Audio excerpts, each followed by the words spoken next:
welcome to my nighttime review of On the Road.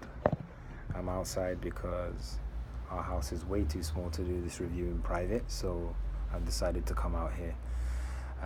First thing I want to apologize for is basically what I've done is I've just accumulated all my notes from my reading into one Word document, and none of it really makes sense.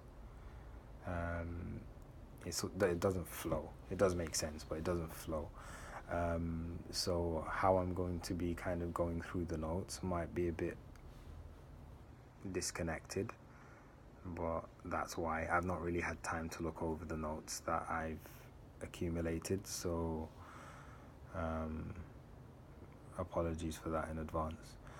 So I'm going to begin by saying I really enjoyed this first part of the book. There are a lot of themes that I think we can talk about. There's a lot of things to talk about, but I'm going to focus on about 2 or 3 mainly because it's going to help me to understand what I feel I need to understand about this book. How can I explain that? I find the characters very complex. I find them very complex. I can't say I understand them very well. So I'm going to focus on the things that I think will help me understand them, if that makes sense. I think the most important thing for me was to put it into its historical context. This idea of it being post-war America, which is interesting because I was having a conversation with Esther about like the post-war ideas and how there's a vacuum of time in the society when they're going through the war, or we're talking about post-Franco Spain as well and how that affects society. And there's this vacuum, and then the vacuum's taken away, and then there's this explosion of ideas, and then it's almost as if they want to kind of catch up with all the years that have been lost in war or the dictatorship or whatever. They just want to kind of go, there's this eagerness to go forward. And I think I was saying that, like, for me, it's a theory that's something that's within mankind as a whole, as a collective. And it gives this idea of I was talking about the idea of the Tower of Babel, that how quick mankind can move forward technologically, but without any real guidance, they're only moving towards destruction. And that's something that obviously fascinates me, and we were talking about that completely disconnected from this book. But it's funny how, to me, these ideas kept coming up while reading this book. I was like, okay, there's these characters and want to go in a particular direction, but they don't actually have a clear destination for where they want to go, and whether that's good or bad is up for debate. But that was the first thing that stood out to me. It was the vagueness of exactly what Sal was looking for, or is looking for, as we're still reading it. And it's funny because on talking about these vague concepts, they use religious imagery, which I find super fascinating, because they're always talking about holiness and quoting from scriptures and using biblical vocabulary, which I find super fascinating. But particularly a few places I wanted to focus on the idea of holy, and that was mentioned in a few places. And how I understand it, to them, the connotation of holiness is this idea of ecstasy, feeling pleasure in the present, being completely and utterly in the moment. And that to me again kind of ties in with what we're saying, is like this because of this whole idea of post-war America, they were fearing the future. They were afraid of what the future held. They were still in a time where nothing was clear for them. They wanted hope, but America was still dealing with a lot of issues, and so to them this whole counterculture was just a way to respond to that. And they were kind of acting out within their own lives against that idea, against those ideals.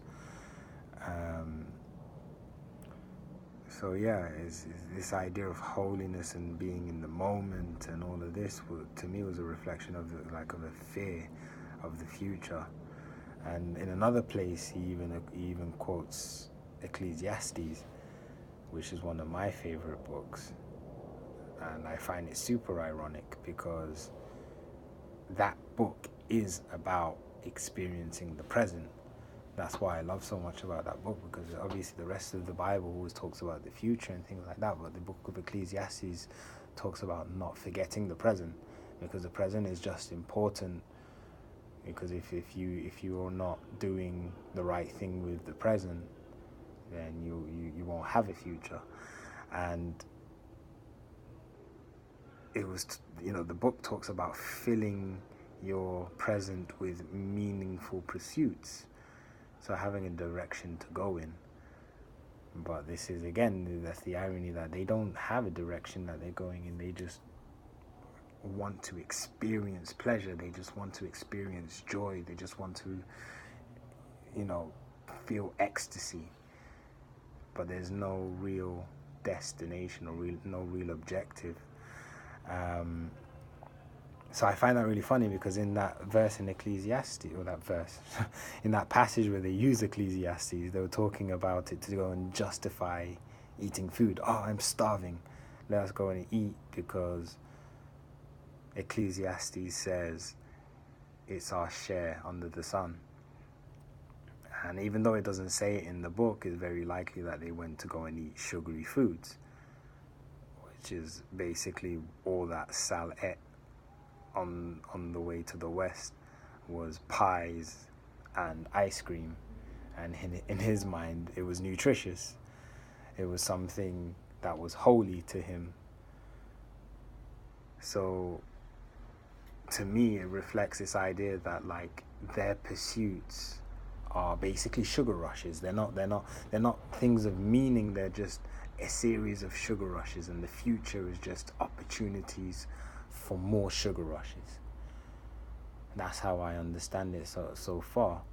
And that's why Sal has this kind of worship of Dean, because this is a guy who is, in the superlative sense, holy in Sal's eyes. He's prepared to sacrifice everything to be in the moment, to search for these moments of ecstasy, these moments of pleasure. It actually says that sex was the only holy thing in Sal's eyes. And this idea that Sal was mad. He was mad to live, mad to be saved.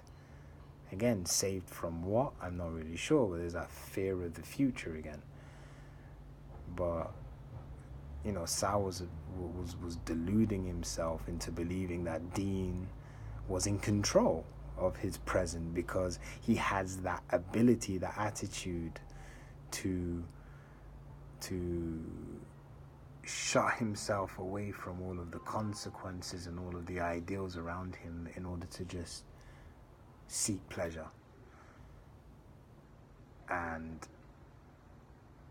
that's why Dean was the second coming to Sal, because he obviously couldn't cultivate that attitude, and he wanted to.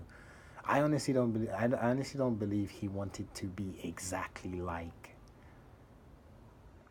Dean. I think he wants a bit of what Dean has. But if he can just stand near him, he can develop enough madness to get where he wants to go. But I think he's just kind of happy standing in Dean's shadow, and just having Dean as a reference point, because like if you actually look at the story, they don't have that much contact. He's like, Dean's never there, he's never around. I think they only have like easily 15 minutes of real dialogue in the entire story, and apart from that, he's just looking at him, either like for a very small time looking at him from a distance, and the rest of the time just talking about him when he's like on the other side of the continent. So for me, it goes back to that idea of Ecclesiastes again. He's like, Dean is the wind he's chasing. He's aspiring to Dean, but you know, he's more in love with the idea of Dean than Dean himself. And that ties into, it does flow together, it's not that bad. That ties into my other idea of expectation. So that's like my other theme that I noticed a few times. And that's something that I can say actually I really relate to, the idea of expectation. I love this passage in chapter 2 when he talks about the rose in the Hudson River. If you throw a rose in the Hudson River, and it's super romantic and poetic, how all the things that it will see by just following the current. And I love how that's followed by him getting completely drenched in rain and then forced to head in the wrong direction, only to end up back at the beginning. and I think that was that's probably the only time in the story that I can say I had an emotional connection or response with Dean. And believe me, that's not what I'm reading this book for, but I'm just pointing out that was the first time that I actually could say I felt sorry for, not did I say Dean, for Sal, sorry. That I actually felt sorry for him. Because I think essentially we've all been through that. We've all been through a situation where we've had a kind of poetic expectation of something, and life has just taken us north instead of west, as the book puts it. And yeah, I think to me, like that passage was one of my favorite parts. I think I actually laughed out loud when that happened. I really, really liked how that was written, because he spent the rest of the time just beating himself up, and it was like a few minutes before that he was like super poetic and romantic about how he was expecting his journey to begin. So yeah, then again, expectation was this idea that he had this kind of childlike fantasy of the West, you know, attached to the cowboys, and he repeatedly uses this imagery when he gets there. There's actually like, I didn't actually highlight it, but there was a time in when he got that security job, he was actually pretending to be a cowboy. This is a grown man. He was a grown man divorcee playing as a cowboy, and I'm not bashing him at all. I go to manga conventions every year, and I'm proud of it. You know, so more power to him. But again, I think is this expression of rebellion to like this whole ideal of the post-war, that you have to be grown up with the ideal family and the ideal house and the picket fence and all of this. And to them, it was like, you're stealing my future, you're stealing my innocence. Which is, I don't know, I think Dean, I keep saying Dean, I think Sal doesn't really, it's not that Sal doesn't want to have a family or friends, he just doesn't want to have it in the same convention that America is advertising. So, because I think he feels like it's monotonous, it steals his childlike self. He'll never be able to pretend to be a cowboy again if he is kind of conforming to these ideals. So looking at the whole idea of getting to the West, and then he gets there, and then on return, he realizes that it's not what he was expecting it to be. And I really love this. Where is it? It was like the ghost of there it is, the ghost of Susquehanna in the last chapter, because he was talking about on returning to the East, he realized that there were still beautiful things to see in the East. As you know, like it wasn't only in the West that there was wilderness. There were also wilderness in the East, where a lot of history happened. So to me, it's like this idea of going out to the West was counterproductive, because, well, I wouldn't say it's counterproductive, but it created something different in him. It could actually cause him to mature. And it's that, like, to me, the message of that is like sometimes the destruction of our expectations is actually the thing that encourages the most growth. And that's a good lesson for everybody, you know. Go out, and sometimes we might fail and might experience disappointment in things that we've been planning for years and whatever. But if we view that as opportunities to grow and to learn from that, then it was all worth it in the end. And I think that that's the way I see the growth in Sal on his return, because he does become, as far as I can see, and how he speaks, he is a different person, minus the fact that he's still obsessed with Dean. But I guess we'll have to wait till we read part 2 and see how that develops. Sorry for talking so much. Really enjoyed it. See you next time.